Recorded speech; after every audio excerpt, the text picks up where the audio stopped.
Good afternoon again, guys. Rarely, if ever, do I make 4 videos in a day, but it's Thursday, and we all know the new Friday is Thursday. I just got an email 10 minutes ago, 15 minutes ago from Rhett, okay? And as he put it, this is scary.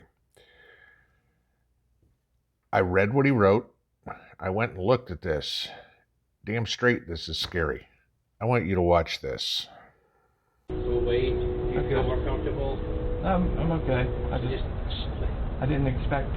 Oh no! But listen, it just came up. I'm telling you, that's why we came here. Look, there's an email from the federal side saying, hey, can you make sure this guy's got his gun? Okay. Now, if you recently just purchased a whole bunch of guns, if we can look at them and just scratch them off, and that way, because I know we're going to see this again. Yeah, we can just write which ones you just bought, and so we save a trip from coming back. We can just confirm that you have them. All right. Okay. Yeah. I'll go get them. Okay. Okay. We will wait out here. Okay. We will stay out here. Okay. You can lock yourself in there. My little boy in there and my wife. Yeah, no. Listen, I understand. We'll stay out here. No big deal. That's fine. All right. We'll stay out here. All right.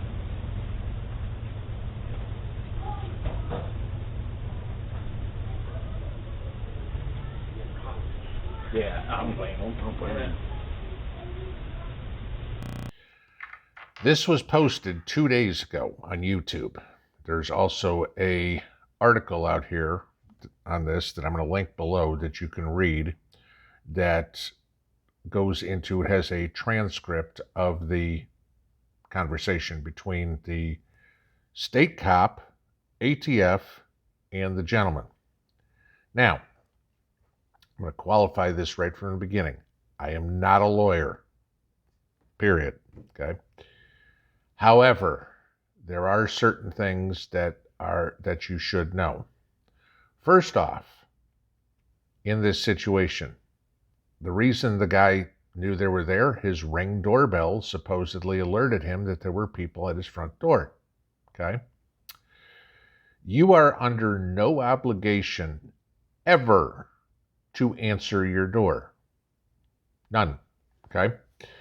The first mistake this guy made was he answered the door.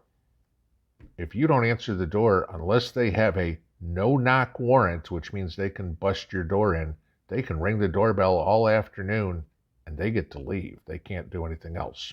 Okay? I want you to know that one, first off. Even if it's police force, unless you've called the police, you are even if you did call the police, but unless you've called the police, you don't know why they're there, you're under no obligation to answer the door. Okay. Second off, just because they have an email from somebody, big deal, you have an email from me saying this guy bought guns, go check it out, okay?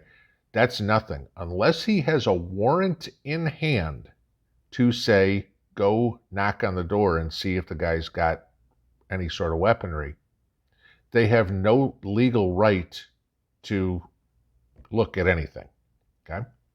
Now, if you voluntarily answer the door and voluntarily show the officers what you have, it's a total different animal, okay? You volunteered this information. Now, the fact that he was coerced, okay, well, that way we don't have to come back, as the cop said. 3 cops showing up in tactical vests, making it very obvious that who they are, where all the neighbors can see in the middle of the day, okay? Now it gets people starting to talk, starting to worry. Why is ATF showing up at my neighbor's house? Okay? So you have a lot of coercion there. Now, the funny part with this video, and if you read the transcript in here, is they're asking him about multiple guns and straw purchases. Okay, now if you don't know what a straw purchase is, that's when you go out and buy a gun for somebody else and give it to them. Okay, it's a federal offense. That is illegal. Supposedly, according to the transcript, the gentleman who owned the house went and retrieved 1 rifle. The cops looked at the rifle and said, that's enough. Supposedly checked the serial number And when the homeowner asked if he needed to go retrieve the rest of them, the agents said it wasn't necessary anymore.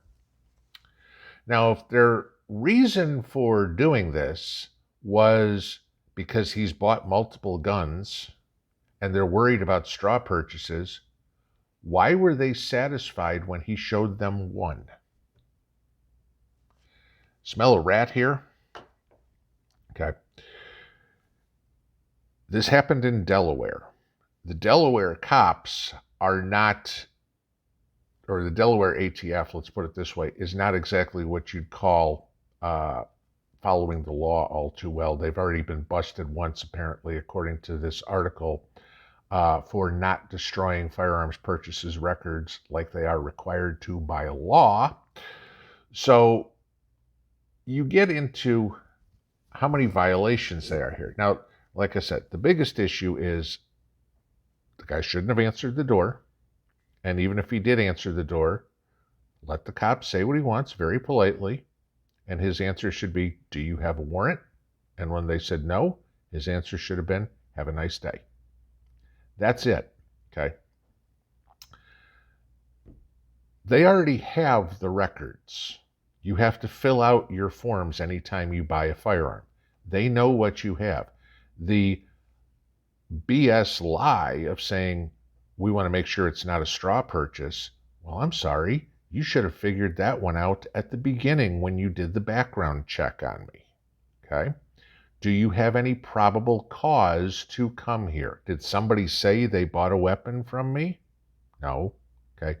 There's no way these cops, and mind you, where you get very interesting is you have federal officers and state officers at the same scene, okay? That's, again, I'm not a lawyer, but that's interesting. I'm going to leave it there, okay? There's no way in the world they could have got a warrant. They had no probable cause. Joe Biden saying he's worried about it is not probable cause. But this is where your rights are headed, guys, and you need to know your rights. Now, every state law is different, and this is what I'm saying. I'm not an attorney. I'm not even hinting at giving you legal advice here, okay? I do know for a fact that you are not obligated to open your door, and I do know for a fact that if they don't have a warrant, they can't come in, okay? Simple as that. Anything else, if this ever happens to you, my suggestion would be, hold on 1 second, sir. Before I do anything, I'm going to call my attorney, and I'm going to call the police and have them come out here, the local cops, okay? Because somebody's going to know real quick that what they are doing is not illegal. They're asking you to comply, and if you voluntarily comply, that's on you. But the intimidation factor here is powerful. You need to know your rights. They're going to do everything they can, this administration, to embarrass you, to shame you, to whatever, to make your life miserable. The easiest thing you can do is ignore them. Pinball out.